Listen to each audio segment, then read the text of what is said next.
Aleluia. Irmãos, nós queremos efetuar as apresentações dos irmãos que estão conosco nessa noite. Está conosco a irmã Ana Luísa e o Christopher, é isso? Christopher. Estou falando bem, né? Olha aí, ó. O nome é difícil, né? Parece ser inglês. Tem bastante P mudo, H, assim, a gente tem que adivinhar, mas a gente é mais leigos, né? Mas é Christopher, isto. E a Ana Luísa, que é parente da irmã Meirivone. Aí, Deus abençoe, fique em pé no nome de Jesus. E a igreja diz: vamos mais uma vez? Vamos fazer bonitinho. Sois bem-vindo em nome de Jesus. E volte sempre. E se quiser, isto, seja bem-vindo em nome de Jesus. Queridos irmãos, também nós vamos aproveitar o ensejo que os irmãos estamos apresentando. Nós queremos já, o missionário Célio, ele estava congregando no Belvedere, e ele veio conversar comigo, está a partir de hoje congregando conosco aqui, né? E é muito bem-vindo, é uma bênção de Deus. Ele está conosco agora, ele está transferindo do Belvedere para cá. Eu quero também apresentar os irmãos, a Milton e sua esposa, fique em pé, glória a Deus. Eles a partir de hoje também estão em comunhão com a igreja, né? Fizeram os casamentos sexta-feira e ele está apto, ele quando a sua esposa, para estar trabalhando e para estar efetuando o trabalho na igreja. Amém? Então vamos dizer, bem-vindo, né? Sois bem-vindo em nome de Jesus, né? Está bem-vindo para a comunhão.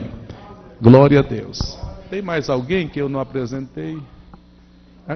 Tinha mais uma menina que estaria apresentando hoje. Amanda? A Amanda e era a Rosilene. É Rosilene, né? Rosilene. E também tinha também aquela cunhada. Eu não sei se ela vem, porque sempre chega meio atrasado. Da Carliane, também entra em comunhão hoje. Mas vamos apresentar então, irmã. Fique em pé. Em nome de Jesus. Vamos todos juntos? Sois bem-vindo em nome de Jesus. Amém? Né? E nós vamos esperar, né? Quem sabe eles aparecem ainda no culto, nós vamos estar apresentando no final os demais. Amém? Porque precisamos apresentar o que está no culto, porque senão fica uma apresentação sem ética, né? Amém, irmãos? Glória a Deus. Vamos ficar em pé no nome de Jesus?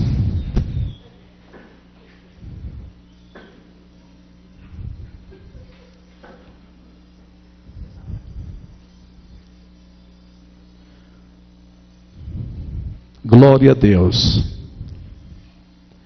Irmãos, vamos estar lendo a Bíblia Sagrada no livro de Atos dos Apóstolos. Quero que os irmãos abram comigo a Bíblia no livro de Atos dos Apóstolos. O capítulo é o de número 20.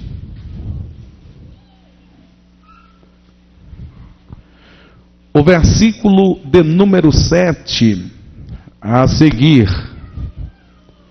Vamos estar meditando na palavra de Deus.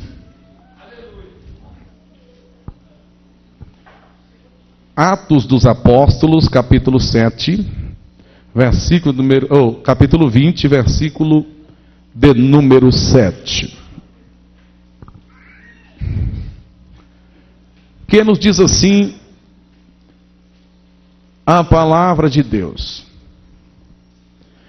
E no primeiro dia da semana, ajuntando-se os discípulos para partir o pão, Paulo, que havia de partir no dia seguinte, falava com ele e alargou a prática até a meia-noite. E havia muitas luzes no cenáculo onde estavam juntos. E estando um certo mancebo, por nome Eutico, assentado numa janela, caiu do terceiro andar, tomado de um sono profundo que lhe sobreveio durante o extenso discurso de Paulo. E foi levantado morto. Paulo, porém, descendo, inclinou-se sobre ele, abraçando-o, disse: não vos perturbeis, que a sua alma nele está.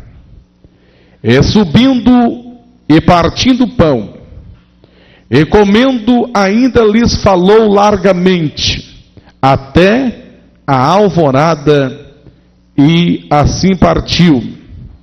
E levaram vivo o mancebo, e ficaram não pouco consolados. Senhor nosso Deus e Pai, em nome de Jesus, estamos diante da sua palavra e queremos ministrar, Senhor, nesta noite essa palavra.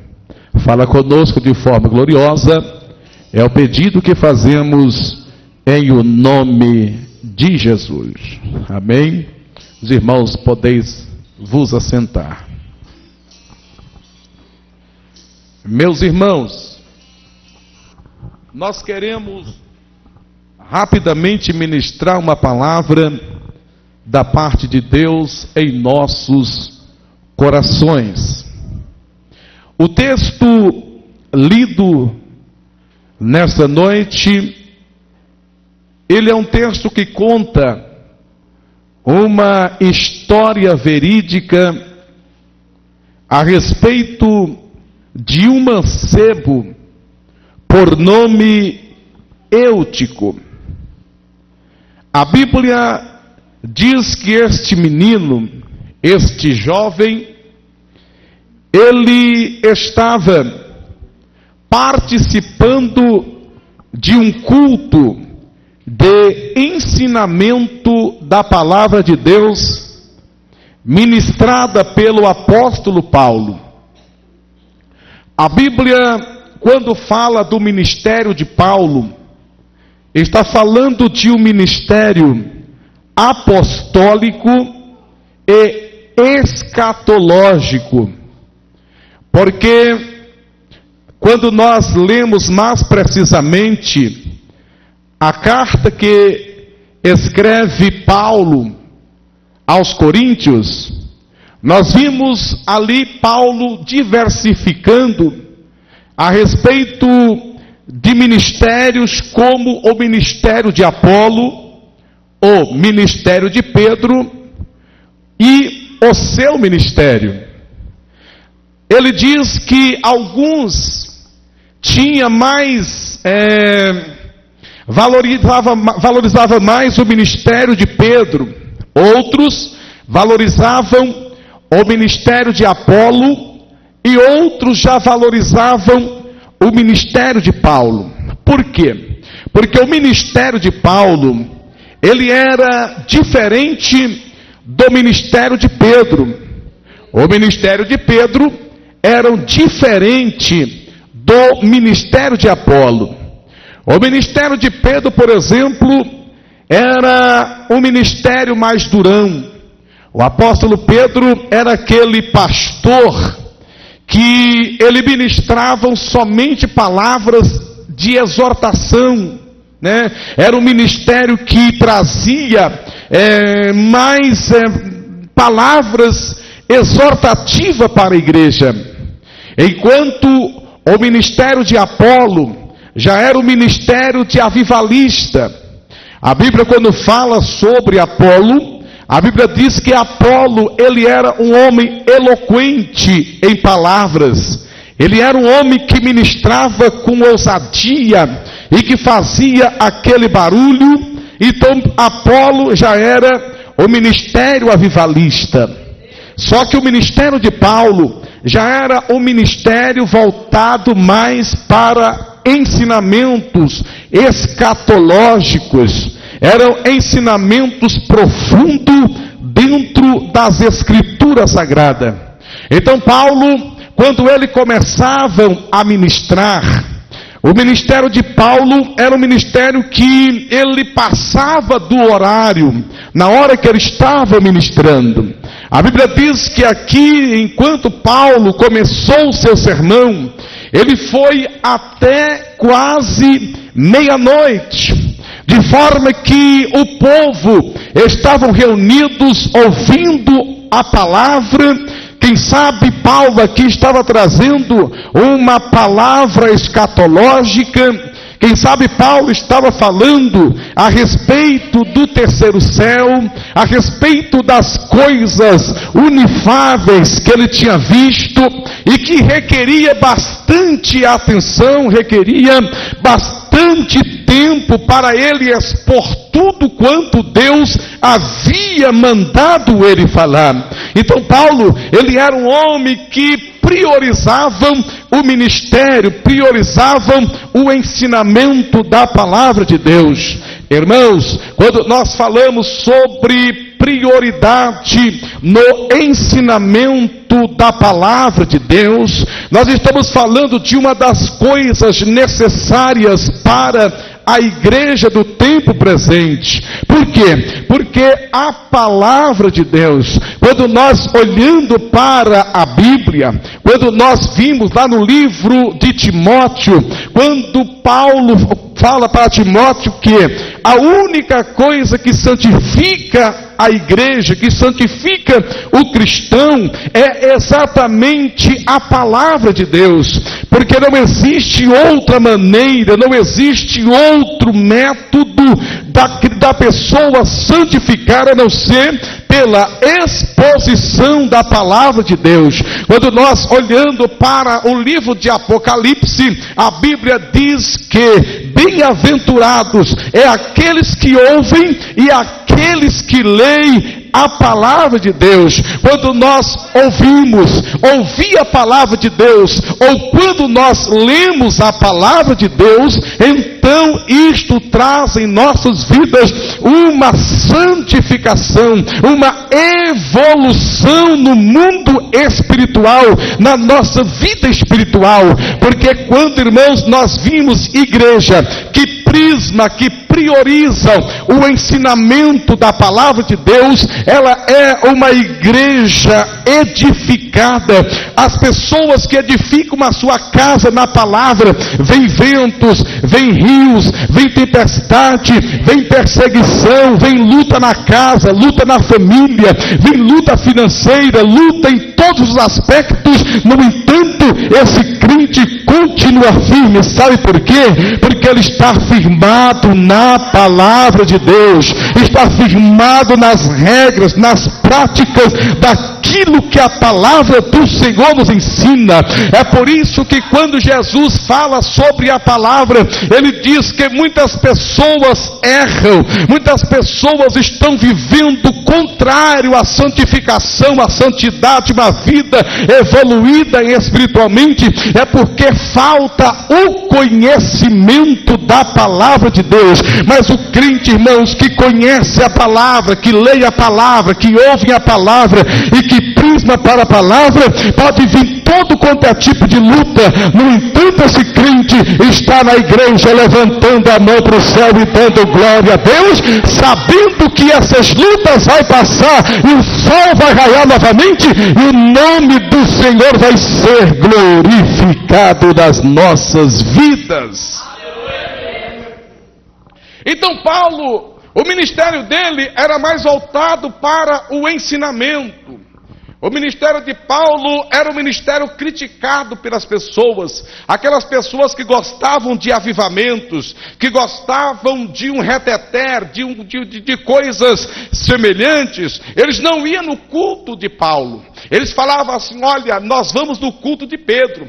Pedro é mais durão, Pedro é de doutrina, Pedro é de arrancar cascavel da toca e pica-pau do oco quando ele prega. Nós gostamos da pregação de Pedro. Ou dizia: não, irmão, eu vou no culto de Apolo, porque quando Apolo prega, o negócio pega fogo mesmo, o homem é uma vivalista. E outro dizia: não, eu vou para o culto de Paulo, porque Paulo traz ensinamentos profundos nas palavras, nas escrituras. Então havia uma diferença. E aqui no texto em que nós lemos, nós vimos Paulo em um daqueles cultos escatológicos, ensinando para a igreja que estava em Troade. E Paulo começou um discurso, irmãos, e Paulo começou a falar. Eu não sei qual era o assunto que Paulo estava expondo para a igreja em Troade, mas o que nos chama a atenção é que naquele culto que estavam muitas luzes no cenáculo,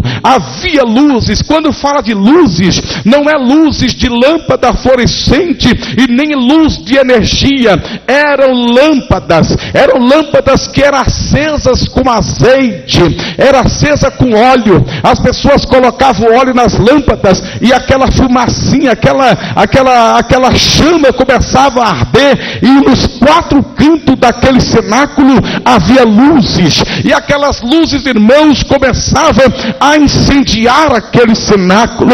E Paulo continuou pregando.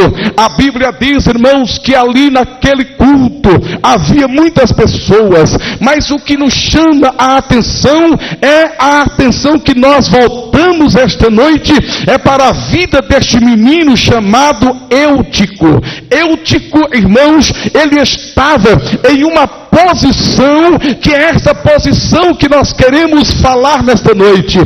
Eutico, ele estava assentado na janela do cenáculo, e essa janela estava no terceiro andar, irmãos, do cenáculo. Eutico estava na janela assentado. Quando nós falamos sobre uma pessoa assentada na janela, irmão, nós vimos uma pessoa que estava numa posição de dupla personalidade, ou seja, quando a pessoa está sentada numa janela, a pessoa tem duas visões. Ele está no meio de duas ocasiões.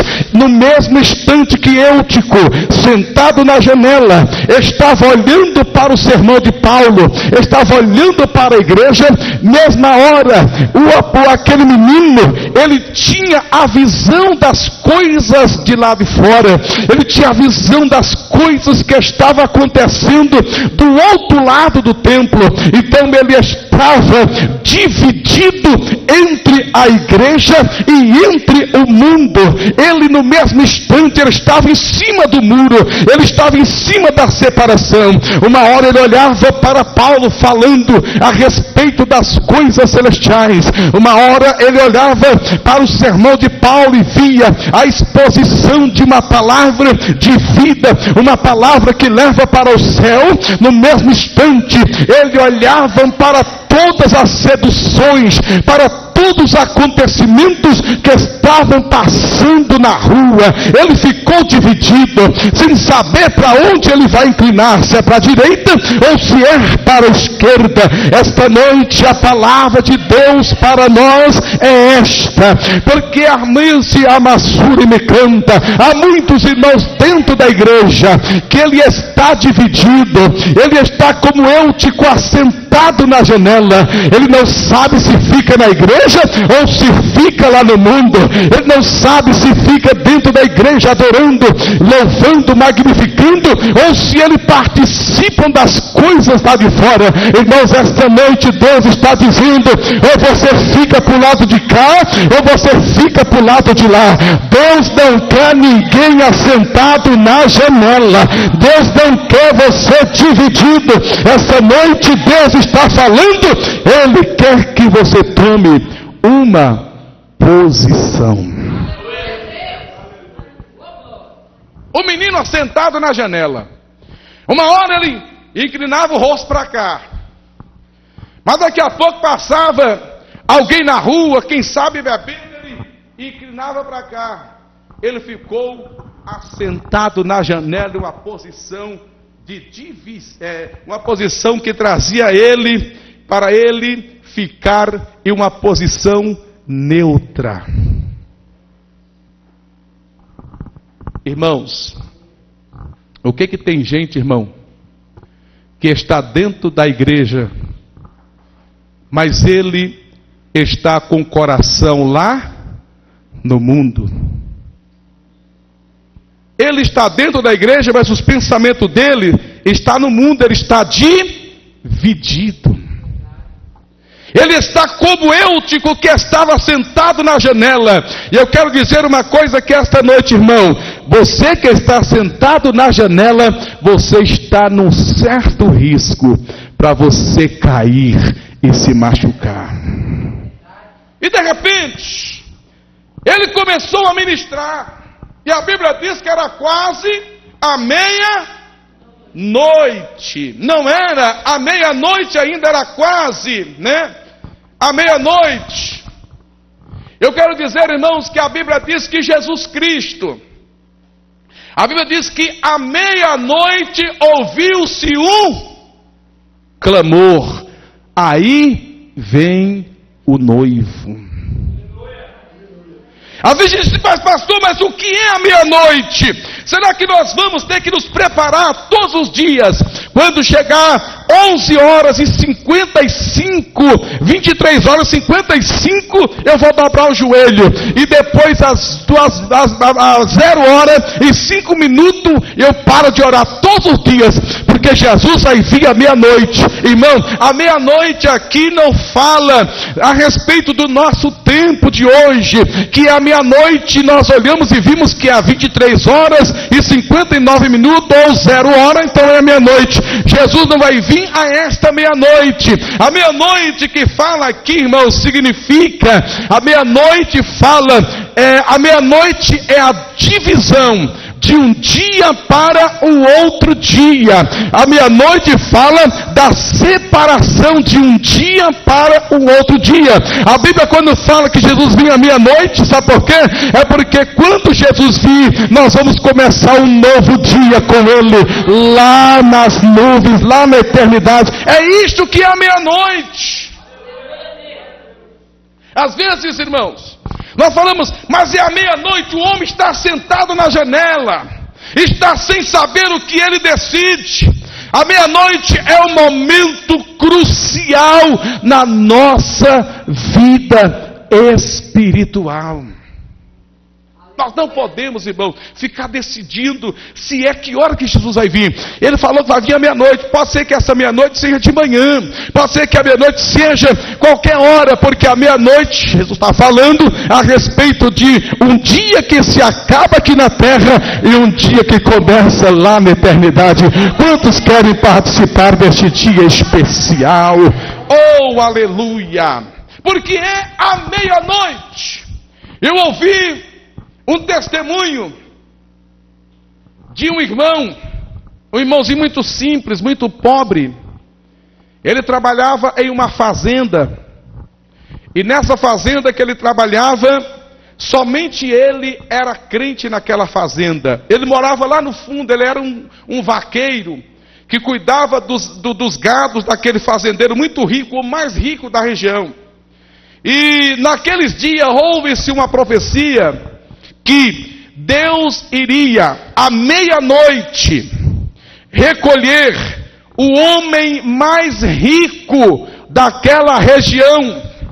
E quando houve-se essa profecia que à meia-noite Jesus iria recolher o homem mais rico daquela região, aí a história diz, o fato verídico, que aquele fazendeiro muito rico, ele falou assim, puxa, eu estou vendo que eu vou morrer à meia-noite, porque está dizendo que à meia-noite vai morrer o homem mais rico da região.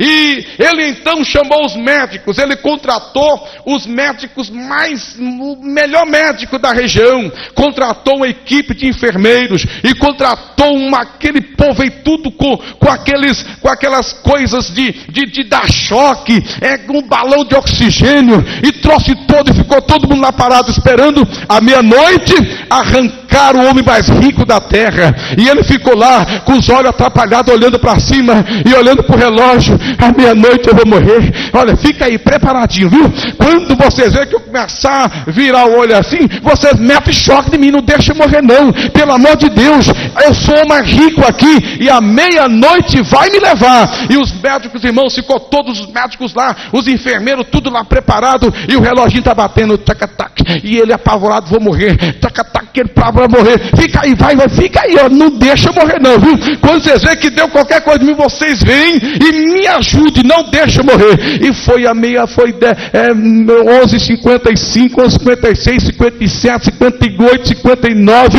e aquele fazendeiro rico ficou apavorado. Deu meia-noite, meia-noite, meia-noite e 2, ele soltou foguete lá fora, sabe por quê? Porque ele não morreu. Falou, opa, é uma profecia furada. À meia-noite, Deus não me levou.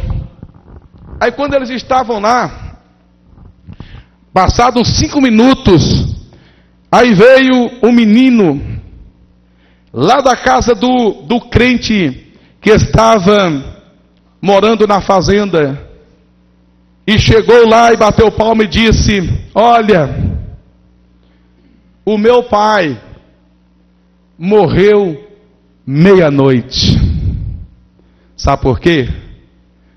Porque ele era a pessoa mais importante e mais rico que tinha naquela região. Então a Bíblia diz, irmãos, que rico, aquela igreja era rica, mas ela não tinha nada, ela era pobre e miserável. Então você, meu irmão, fique preparado, porque pode ser que essa meia-noite seja hoje para você. Nós não sabemos.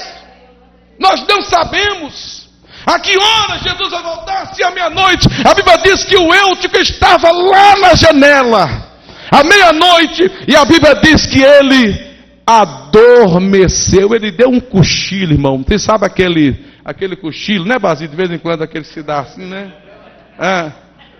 Não tem jeito, né? Quando a gente cochila, irmão. Ele sentado na janela, ele, deu um apagão nele. Pá, caiu lá embaixo. Sabe o que é isso? Porque está sentado na janela, está indeciso. E quando a pessoa está sentada na janela, está chegando a meia-noite, irmão. A meia-noite é a hora que vai voltar, e muitas pessoas estão cochilando e dormindo, assentado nas janelas espirituais. Quantas pessoas que caem, né? Todo dia a gente ouve, fulano caiu, irmão, caiu. Por que será? Porque estava sentado na janela. Não estava nem do lado de lá nem do lado de cá. Estava dividido. E a Bíblia diz que Deus não aceita divisão. Ou nós somos dele, ou é do diabo. Nós não podemos falar, eu estou neutro, igual a Igreja Católica, né? Diz que aquelas pessoas que estão indecisas, tem um lugarzinho lá chamado purgatório, que a pessoa que vai lá no purgatório e paga um pouco dos seus pecados lá, fica um tempinho lá, e depois que pagar lá no fogo, lá queima alguma coisa lá, não sei o que vai queimar, e depois eles podem ir para o céu. Não existe um lugar intermediário. Ou nós estamos de lado de cá, ou do outro lado. Não existe purgatório. Pulga, eu sei que é um bichinho que fica num couro de cachorro magro, né? Purgatório, acho que é isso. Não existe isso na Bíblia, irmão. Ou nós somos de Deus, ou nós não somos. Não tem como nós estarmos em um lugar dividido no mundo e a igreja. Ou nós somos, ou nós não somos. Não existe um murinho, não existe um lugar que nós ficamos lá em cima do muro, né? Tem pessoas, ai pastor, eu estou dividido, eu estou meio dividido, eu não sei se eu fico aqui, ou se eu fico no mundo, eu não sei se eu fico na igreja, ou se eu... Irmão, não existe. Ou nós aceitamos a Cristo como meu Salvador e Senhor, ou eu estou juntamente, igual aqui em Minas Gerais fala, eu estou agarrado com o diabo, né? Irmão, eu estou agarrado, irmão, estou agarrado, né? Até esse dia eu vi ontem mesmo eu vi, eu falei assim, pastor, eu estou agarrado, né? Fiquei muito agarrado. Não agarrado coisa nenhuma, irmão. Nós estamos agarrados com Cristo, amém? Nós estamos com o Senhor. Então nós não podemos, ou nós estamos agarrados com o Senhor igual linguajar, ou nós estamos agarrados com o diabo. Não existe outro caminho. Não existe. Ou eu sou de Cristo ou eu não sou. Né? Não existe um lugar de intermediário. Né? Eu sou bonzinho, pastor. Eu não faço nada errado. Eu pago tudo as minhas contas, eu sou uma pessoa que não fumo, eu não bebo, eu respeito a minha esposa. Será que Deus vai mandar uma pessoa igual eu para o inferno? Eu sou bonzinho, não preciso disso, não preciso de igreja, eu não preciso de Jesus. Não, eu sou bonzinho, Deus é bonzinho, Deus vai me levar para o céu, Ele não vai levar uma pessoa igual eu para o inferno, irmão. A justiça está em Cristo. Se eu não aceitar a Jesus como Salvador, estava dando um estudo lá na casa de uma mulher essa semana, segunda-feira. Eles pediram para eu falar sobre salvação. Quando eu falei sobre salvação, foi muito bom.